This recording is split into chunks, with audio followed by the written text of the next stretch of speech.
Saludos, ¿qué tal están? Muy buenas tardes, bienvenidos a Noticias 5 Días, un espacio, un programa donde les vamos a informar de todo lo que ha ocurrido esta semana en nuestra comunidad autónoma andaluza. Comenzamos con el lunes porque el secretario general del Partido Popular Andaluz, Antonio Sanz, se refería al caso Mercasevilla. Sanz ha manifestado que cada vez ve más claro que se encuentra ante una posible práctica habitual y generalizada. Asimismo ha anunciado que su formación va a presentar una batería de iniciativas para investigar lo que, según afirma el Popular, el PSOE quiere tapar. El Partido Popular Andaluz cree que en la región hay decenas de expedientes de regulación de empleo que pueden estar en las mismas condiciones de irregularidades que las detectadas en los casos Mercasevilla. El secretario general del Partido Popular, Antonio Sanz, ha manifestado que cada vez ve más claro y evidente que se está ante una posible práctica habitual. Y ya no es solo una sospecha, cada día es más evidente que estamos ante una posible práctica habitual y generalizada en Andalucía de irregularidades, chanchullo y escándalos en diferentes ERES dirigidos por los consejeros de Empleo Viera y Fernández. En ese sentido, la formación popular va a presentar en el próximo pleno del Parlamento una batería de iniciativas parlamentarias para, según Sanz, investigar lo que el PSOE quiere tapar. Así, el secretario general advierte de que el caso Mercasevilla se va a convertir en un auténtico tsunami político que se va a llevar por delante a muchos responsables del PSOE y de la Junta de Andalucía. Asimismo, Sanz ha lamentado que los andaluces cada día están más perplejos por el serial de escándalos y culebrón político en el que se ha convertido el caso Mercasevilla. Cada día está más perplejo ante el serial de escándalos en el que se ha convertido el caso Mercasevilla, auténtico culebrón político, y estamos convencidos que Mercasevilla se va a convertir en un auténtico tsunami político que se va a llevar por delante a muchos responsables políticos del Partido Socialista y de la Junta de Andalucía. En otro orden de cosas, el Popular ha denunciado la situación del desempleo en Andalucía, un problema que su formación llevará también al Parlamento. Asimismo, tratará la supresión de los 426 euros a parados. Por último, Sanz ha afirmado que el Partido Socialista pasará a la historia por ser el gobierno más antisocial de la democracia. Y tras el destape del caso Catis, el fraude documental en las que se expedían títulos académicos falsos, el Servicio Andaluz de Empleo estudiará las bolsas de empleo, y es que muchas de estas titulaciones falsas se enmarcaban en el ámbito sanitario. La Junta abrirá un expediente informativo sobre este caso. La Guardia Civil desarticula una organización dedicada a expedir titulaciones académicas falsas. 10 personas han sido detenidas, 8 de las cuales trabajaban en el Sindicato Independiente de Trabajadores de Cádiz. El SITCA, con sede en la calle Brasil, funcionaba como tapadera de la trama. Esta entidad otorgaba diplomas académicos oficiales a cambio de dinero y sin proporcionar ningún tipo de formación. Se ha constatado que sus miembros no realizaban actividad sindical alguna y carecían de medios o instalaciones para impartir los cursos. Una vez que acreditaban que habían hecho el ingreso, recibían un manual y un cuestionario. Este cuestionario se lo llevaban y podían rellenarlo o no. Pero en los casos que se rellenaban, lo rellenaban en su casa e incluso en la misma escalera del inmueble donde está el sindicato. Posteriormente, al cabo de unas 72 horas, recibían el certificado de haber realizado esta formación. Según la Guardia Civil, la actividad ilícita de esta organización podría haber comenzado en el pasado 2001. Las investigaciones comenzaron en noviembre del pasado año, cuando los agentes fueron alertados de que un sindicato expedía títulos oficiales previo pago de unos 80 euros. El SITCA se valía de otras personas, organismos y empresas que homologaban los certificados de formación. Los títulos servían más tarde para acceder a puestos de trabajo y computaban en los concursos y oposiciones de empleo público. Este sindicato vendía títulos de formación sin realizar esta actividad. Y gracias a estos títulos, pues diversos trabajadores accedían a puestos de trabajo sin la formación que se exigía para acceder a los mismos. La Guardia Civil ha intervenido casi 1,5 millones de euros en cuentas bancarias, a lo que habría que añadir el dinero que el sindicato cobraba en efectivo en sus oficinas. Según la investigación, la trama tenía un complejo sistema de organización para evitar los mecanismos de control de las administraciones públicas. La organización desarticulada podría haber expedido decenas de miles de títulos falsificados. El juzgado número 4 de Cádiz instruye el caso. Por el momento hay 10 personas detenidas y 2 imputados por falsedad documental y estafa. Solo el cabecilla de la trama, el secretario del sindicato, ha ingresado en prisión. Como cada año se acercan las fechas más señaladas del calendario y las Navidades llevan siempre endosado el aguinaldo, como son las cestas de Navidad. La crisis no perdona y este año se nota más aún el descenso de las ventas de esa tradición. En estas fechas, inicio de campaña, muchos de los negocios que se dedican a la elaboración de aguinaldos ya están notando un descenso en el volumen de encargos. Paco lleva trabajando 38 años en la empresa de Ligades, siguiendo una tradición que se remonta a 60 años atrás. Este socio explica que los encargos y lotes navideños han descendido con respecto a otros años y además ahora se eligen los más baratos. Pues sí, la crisis está y realmente se nota en los pedidos e inclusive hasta a la hora de solicitar las cestas para regalos. Clientes que habitualmente solían pedir unas cestas de una cantidad algo medio alto, pues ahora se van a lo bajo, lógicamente. Precisamente uno de los lotes navideños con más éxito este año es el lote anticrisis, en el que se incluyen todos los ingredientes necesarios para preparar unas buenas lentejas o un cocido de garbanzos o de alubias, entre otras cosas. Este año es inevitable, además. Para ello, pues mira, le hemos puesto también unos esparraguitos aquí para hacerlos en revueltos y demás, con sus sardinillas, como ya os he comentado antes. Y bueno, con sus preparativos para hacer los cocidos y demás, con su aceitito de oliva. Paco asegura que los descensos en los encargos de cestas se cifran en una bajada de entre el 10 y el 15%. Pero el espíritu navideño no se puede perder y, como dice Paco, hay que confiar en que la crisis no provoque que la generosidad navideña se vea mermada por esta difícil situación.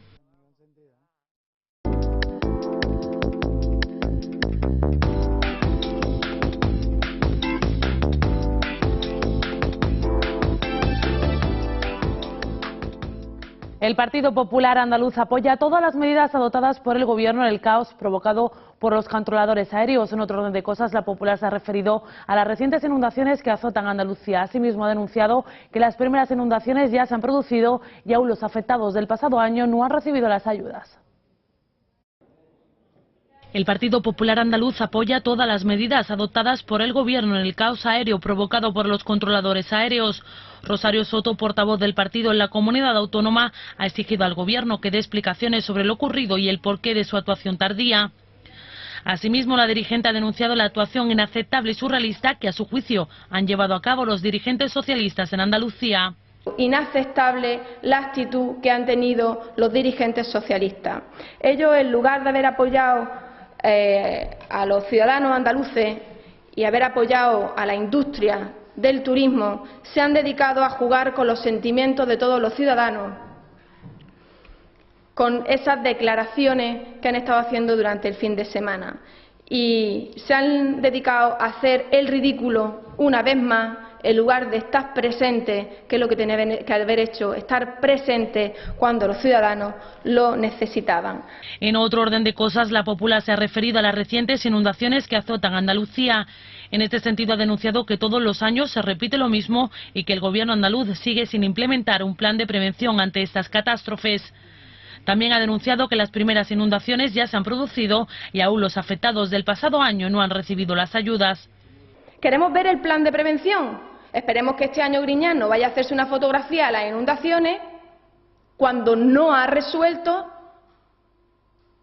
a través de políticas preventivas, la situación que conlleva a esas drásticas inundaciones. E insisto, no solamente es que no ha puesto en marcha las políticas preventivas, sino que es que además ni siquiera los afectados por las inundaciones del año pasado han cobrado su ayuda, esas ayudas prometidas, esas ayudas que se desplazó el presidente de la Junta de Andalucía para prometer personalmente. Es por ello que trasladarán la problemática al próximo pleno del Parlamento a través de una pregunta oral. Por último, sobre el informe PISA publicado hoy, la portavoz ha exigido responsabilidades políticas por los resultados que sitúan a Andalucía en la cola de España en materia educativa. Más cosas, un 30% del casco urbano de Écija, con unos 40.000 habitantes, se encontraba inundado debido a las intensas lluvias del pasado fin de semana. Un total de 158 soldados de la Unidad Militar de Emergencias, que pertenecen en su mayoría al 2º Batallón de Intervención en Emergencias, que tiene su sede en la base aérea de Morón, trabajaron en esta localidad para paliar los efectos de las inundaciones. Así se ha despertado el municipio sevillano de Écija. Un 30% del casco urbano está inundado. Las intensas lluvias de las últimas horas han dejado 107 litros por metro cuadrado en la Sierra de Córdoba, lo que ha originado una crecida del río Genil hasta una cota histórica de 7,30 metros. Las autoridades han activado el plan de emergencia con el despliegue de efectivos de protección civil, bomberos, policía y medio centenar de soldados de la UME, la Unidad Militar de Emergencias. A los vecinos les han recomendado que permanezcan en las plantas altas de sus viviendas hasta que amainen las lluvias y puedan empezar las labores de limpieza. De todos modos, no es la primera vez que se enfrentan a una situación así.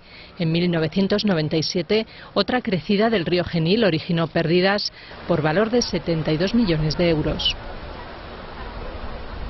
También medio centenar de casas tenían que ser desalojadas en la localidad cordobesa de Palma del Río, donde se activaba el plan de emergencia en el riesgo de inundaciones causadas por las fuertes precipitaciones de los últimos días y que se prevé que sean peores también en los próximos 15 años. Debido a la crecida del río Genil, el ayuntamiento desalojaba medio centenar de viviendas de las zonas más bajas del municipio, en concreto los vecinos de los pagos de huerta tradicional como Pedro Díaz y La Graja, mientras que en otros lugares con riesgo no tan elevado el consistorio ofrecía materiales para que los residentes tabiquen sus viviendas y evitaban en la medida de lo posible la entrada del agua.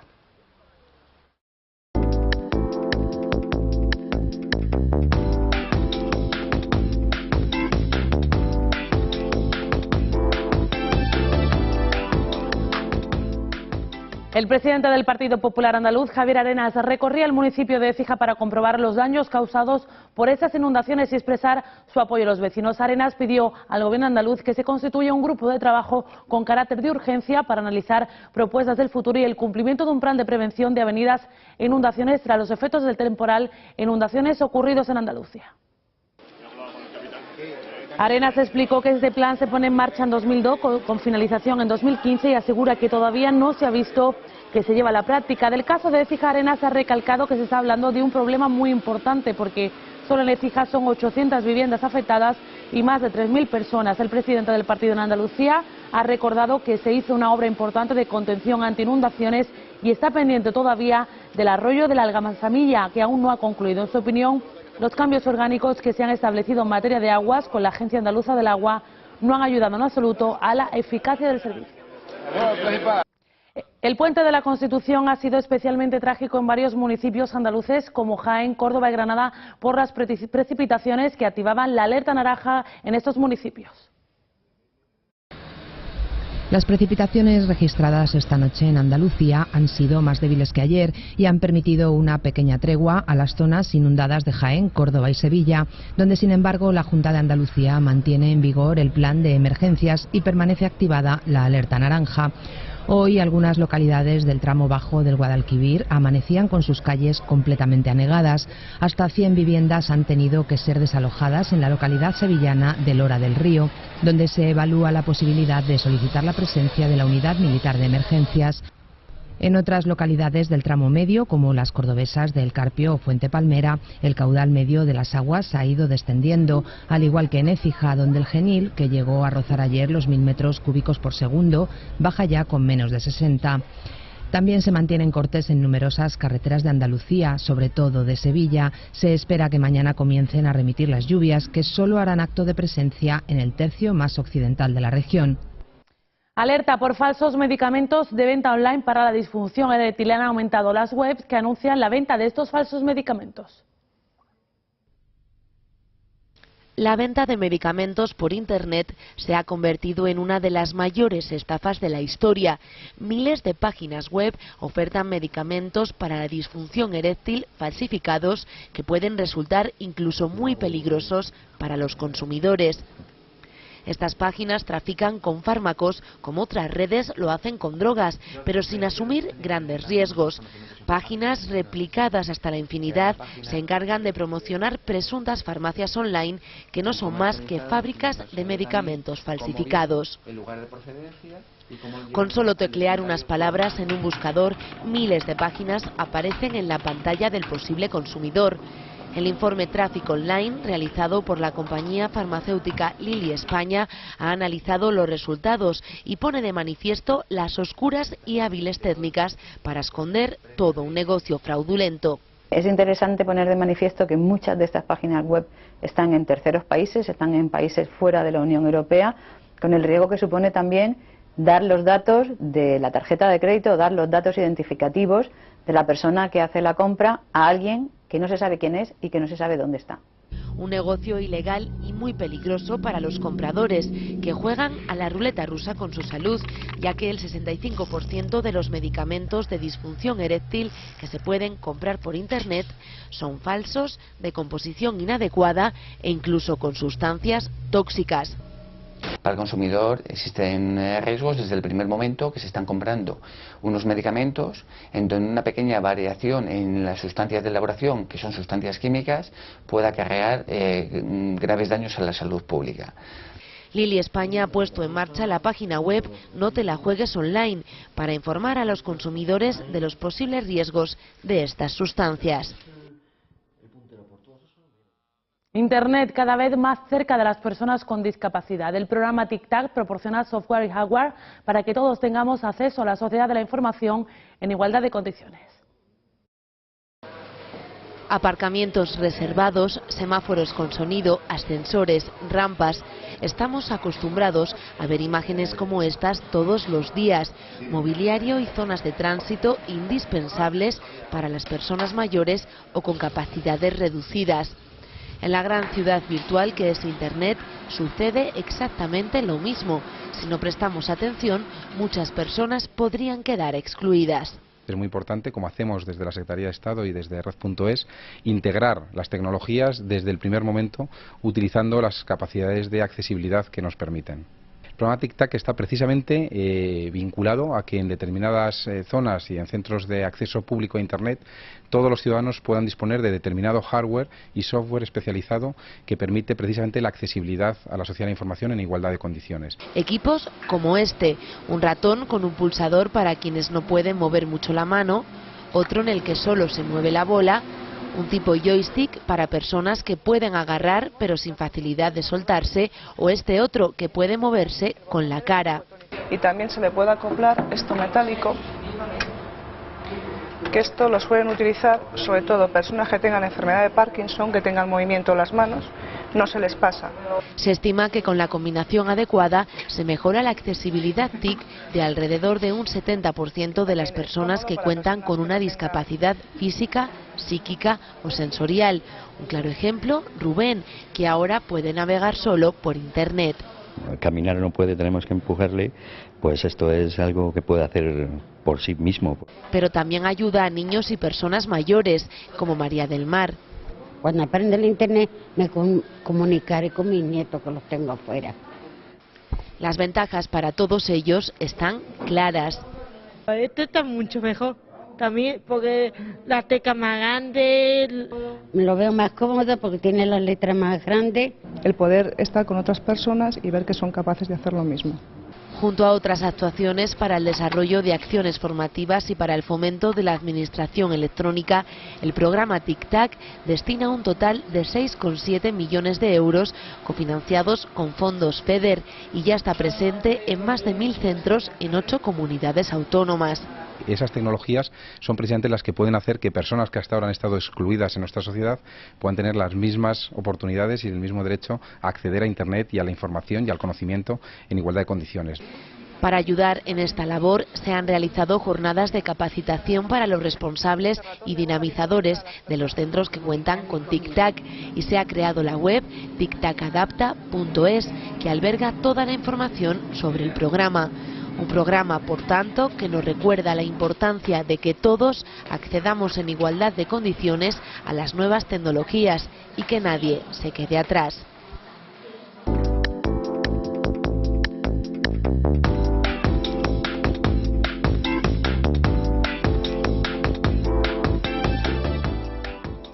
Facua Consumidores en Acción ha anunciado que emprenderá medidas contra el Gobierno por no realizar las inspecciones necesarias a las compañías aéreas antes de que ocurriese el desastre en los aeropuertos el pasado fin de semana. Facua emprenderá medidas contra el Ejecutivo tras el análisis del comportamiento de las compañías aéreas hacia los pasajeros durante la espera que estos sufrieron en el paro de los controladores aéreos. Facua Consumidores en Acción ha anunciado que emprenderá medidas contra el Gobierno por no realizar las inspecciones necesarias a las compañías aéreas en materia de asistencia a los afectados tras el caos provocado. Según Rubén Sánchez, portavoz de Facua, el Gobierno no ha desarrollado una serie de inspecciones que desde su organización se venían reclamando continuamente y ello ha derivado en un altísimo nivel de incumplimiento por parte de las compañías aéreas. Vamos a presentar una denuncia contra el Gobierno de España, contra su Ministerio de Fomento, ante la Comisión Europea. Concretamente vamos a dirigirla al Comisario de Transportes y Vicepresidente de la Comisión, Siim Kallas, en la que vamos a trasladar que el Gobierno de España no está garantizando el cumplimiento del Reglamento Europeo que obliga a las compañías a asistir a los pasajeros en casos de cancelaciones. Vamos a plantear que el caos sufrido a lo largo de estos últimos días es un ejemplo más de cómo no se despliegan procedimientos de inspección en los aeropuertos, de cómo el Ministerio no cumple con una obligación establecida en el reglamento, que es sencillamente velar por el cumplimiento de la norma y garantizar que las compañías asuman lo que tienen que hacer, y por lo tanto vamos a pedir al Comisariado Europeo de Transportes que abra una investigación sobre los mecanismos que tiene definidos el Ministerio de Fomento para hacer cumplir el reglamento comunitario. El portavoz de Facua ha recordado que el reglamento europeo establece la obligación de asistir al pasajero, de informarle de sus derechos, de aportarle la posibilidad de alojarse en un hotel si lo necesita y, por supuesto, de darle comida y bebida durante las horas de espera. Además, Sánchez se ha referido a la ministra Leire Pagín, competente en materia de consumo, alegando que su figura ha brillado por su ausencia en estos momentos en los que debería hacer justamente lo contrario y velar por los afectados.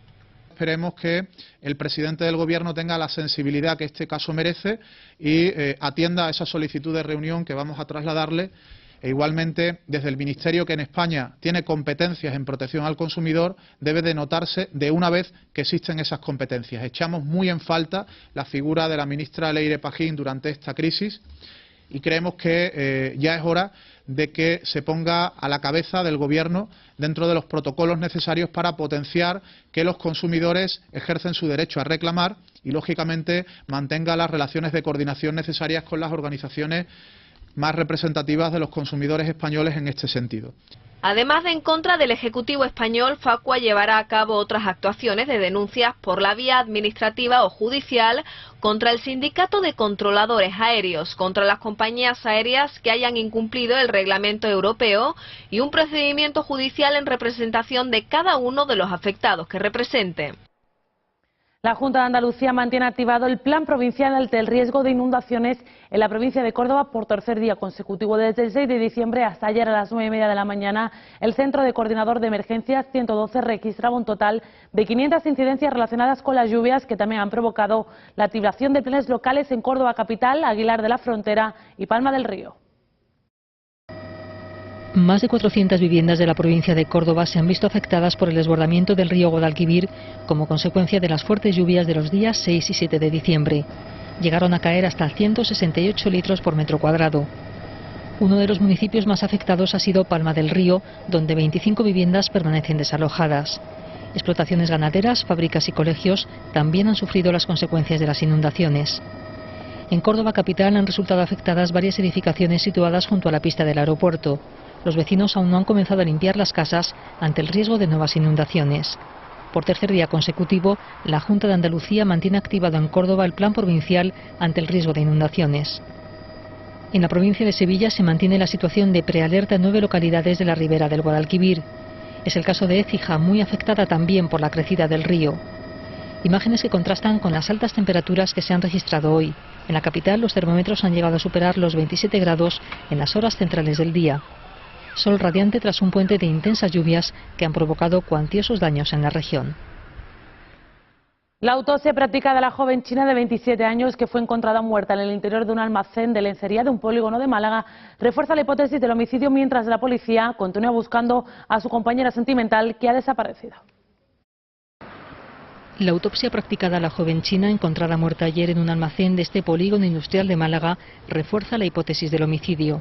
Según fuentes judiciales, el resultado del examen anatómico apunta a una muerte violenta, lo que se une al hallazgo en el lugar del suceso de un martillo y un cúter que podrían haberse empleado en la agresión. La violencia machista es la principal hipótesis de los investigadores ante la ausencia del compañero de la fallecida, también de nacionalidad china, al que la policía sigue buscando. La víctima y su pareja estaban de vacaciones en España. Dormían en un espacio habilitado en el piso superior de un almacén de lencería en el polígono Guadalhorce de la capital malagueña. El cadáver fue hallado por unos familiares que regentan el negocio. Y esta semana se da el pistoletazo de salida a uno de los musicales más esperados esta temporada. En la capital gaditana se estrena el musical Chicago después de un largo periplo por todo el panorama nacional. El Gran Teatro Falla ultima los preparativos para acoger desde esta misma noche uno de los espectáculos más esperados de la temporada de otoño, el musical Chicago. Todo un clásico de la escena muy al estilo cabaret que tras años triunfando en Broadway ahora nos llega a Cádiz en su adaptación española. Protagonizado por Manuel Rodríguez, María Blanco y Marta Rivera, cuenta musicalmente la historia de una cantante de cabaret acusada de asesinar a su marido en el violento Chicago de los años 20. Pese a su complejidad, este espectáculo huye de grandes artificios y fundamenta en la coreografía y la música el desarrollo de la trama. La orquesta no solo toca, aparte de que, bueno, lo digo, es música en directo todo, interactúa en la función, el maestro interactúa en la función y está siempre a la vista del público. Luego es un montaje bastante sobrio, tiene muy pocos cambios escénicos, se juega mucho más con la iluminación y de vestuario tampoco llevamos grandes cambios, aunque sí tenemos algunos cambios rápidos, por eso llevamos 4 sastres de gira que están esperando en los hombros del escenario a las actrices o actores, salen, corriendo se cambian y vuelven a entrar. Repito, es un espectáculo bastante sobrio, que lo importante es la música, el cuerpo de baile es buenísimo y es muy buen espectáculo. Tras los éxitos cosechados por musicales precedentes como Mamma Mía o Fama, parece que Chicago también tiene garantizado el respaldo del público gaditano.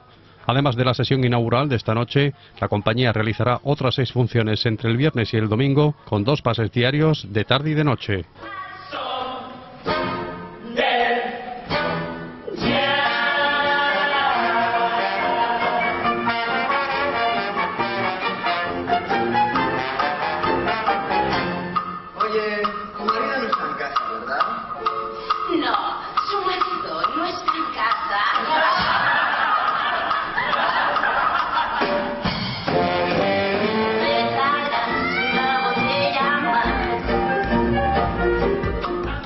Bueno, pues hasta aquí las noticias de esta semana. Les esperamos la siguiente con toda la información que se produzca aquí en Andalucía. Les esperamos y que pasen un buen fin de semana.